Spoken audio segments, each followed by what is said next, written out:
O assunto desse áudio é o medo como catarse coletiva, né? O comuno-socialismo, ele é uma política para favorecer os bilionários da Terra que têm medo de concorrências que surjam, que nasçam no seio da sociedade, mais precisamente na classe média. Então eles financiavam, né, lá no passado eles financiaram os guerrilheiros comunistas na Rússia, na China, para fazer a tal revolução comuno-socialista pela força das armas, né? Obviamente que eles não inventaram as ideias comunistas, né? Eles se aproveitam disso. Quem inventou foi gente, esse pessoal da própria sociedade com cabeças tenebrosas, né? Sempre voltados para o mal, né? Ou para a ingenuidade extrema de achar que poderiam lutar contra esses poderosos bilionários, né? E achar que poderiam implantar a justiça social nesse mundo aqui, com essa gente tentando controlar o mundo.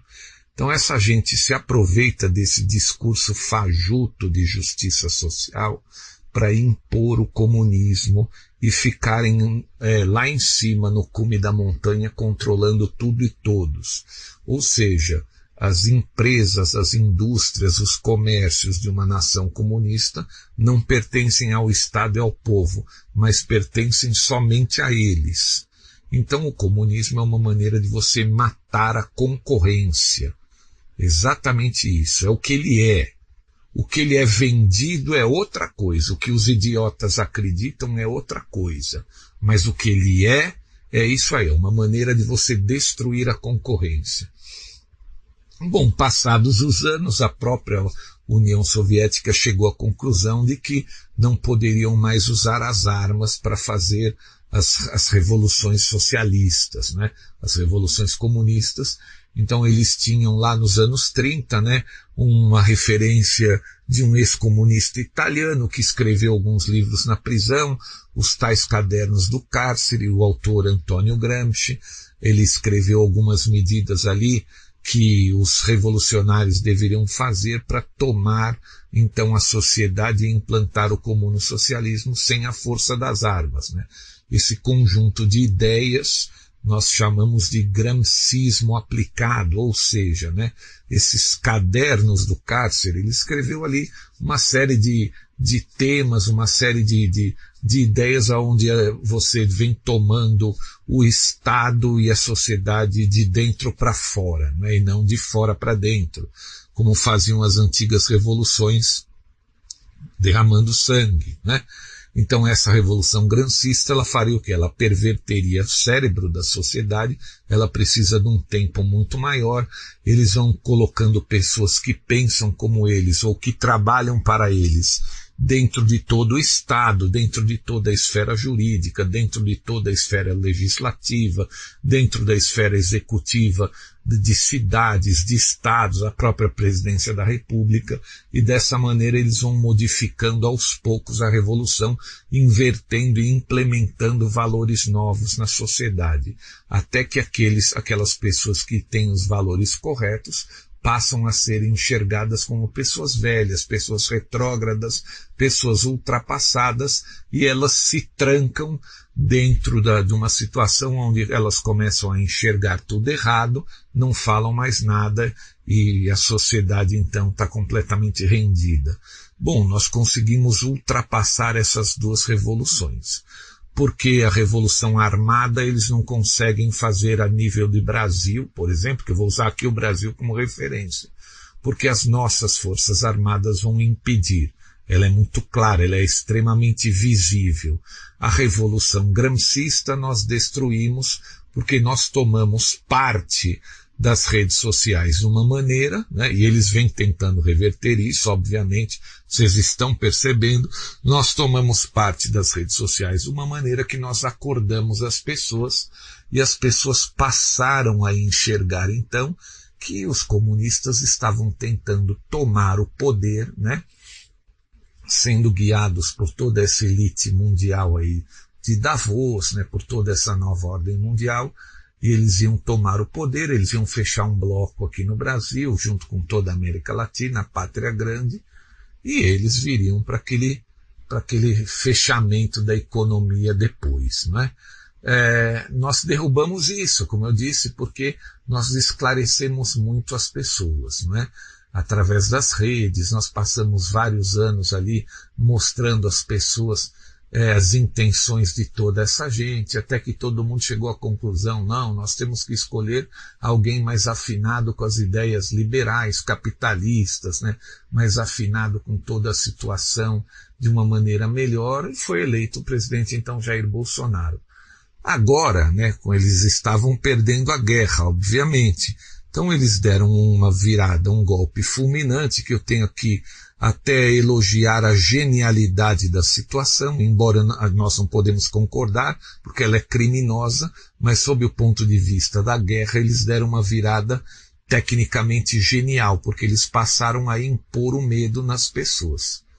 Bom, eu não posso falar aqui abertamente de que maneira eles começaram a impor o medo como catarse coletiva nas pessoas, e vocês têm ideia, né? Não preciso falar, através do cavalo de Troia, né? Que eles batem o tempo todo nessa tecla. Obviamente que o cavalo de Troia existe e é algo preocupante, mas não deve ser algo preocupante a nível de quebrar, de arrebentar com as economias.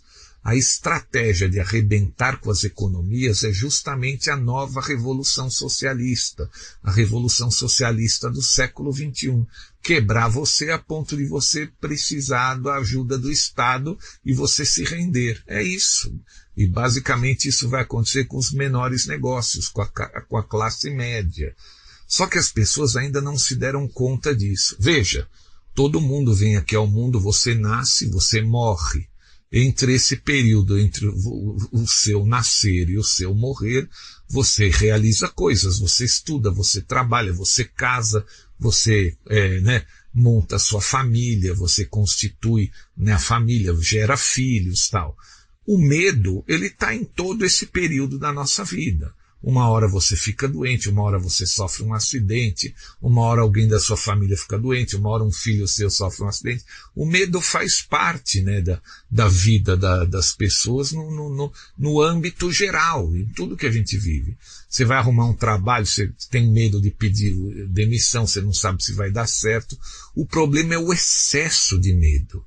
E o que eu estou dizendo aqui é que a catarse coletiva é um golpe totalitário. Você fazer o quê? Você usar a mídia para você amplificar o medo.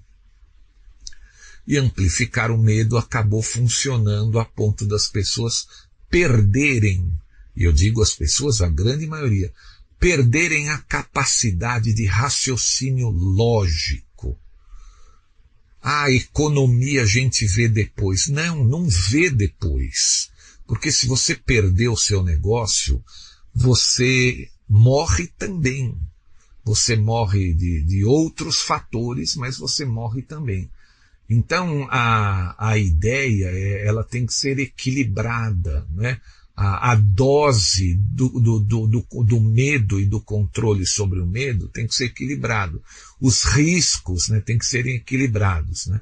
Então você percebe que essa gente, quando tenta impor uma dose excessiva, com aquele discurso de proteger a vida das pessoas, essa dose excessiva, ela acaba caindo em contradição, porque algo do outro lado não acontece. Vocês querem um exemplo?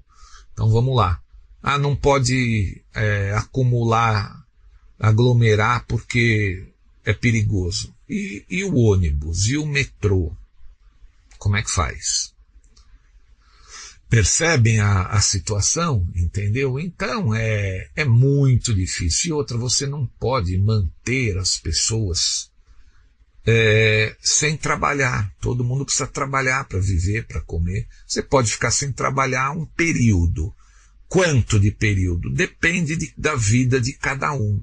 Tem gente que pode ficar sem trabalhar um ano, tem gente que pode ficar sem trabalhar um mês, tem gente que pode ficar sem trabalhar um dia, tem gente que não pode ficar sem trabalhar nenhum dia. Quem é que vai julgar essa situação? Um terceiro vai julgar aonde aperta o meu calo?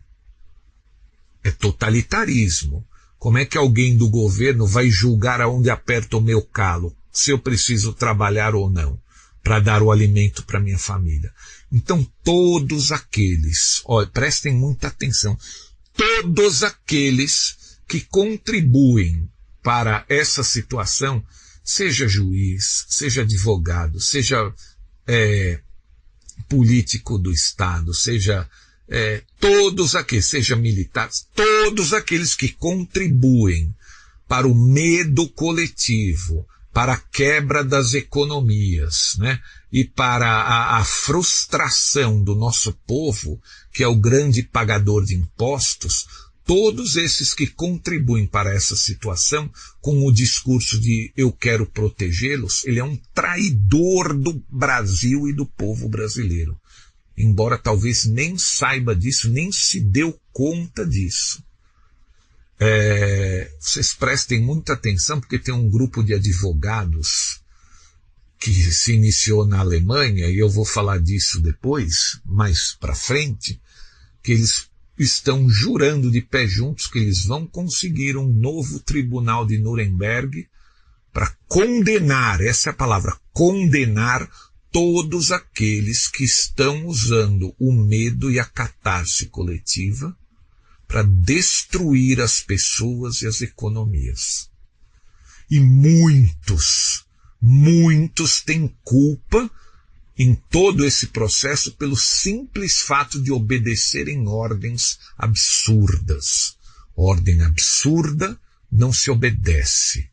Vide o nosso querido, amado general Eduardo Dias da Costa Vilas Boas, que durante aquele período do impeachment da Dilma Rousseff, ele se negou a obedecer uma ordem absurda da ex-presidenta. Então é assim, todas as pessoas que detêm uma certa autoridade, elas precisam ter em conta o bom senso e levar em consideração que ordens absurdas não se cumprem. Ok? Prestem muita atenção nisso, porque você que cumpre uma ordem absurda, o teu filho um dia pode sentir fome.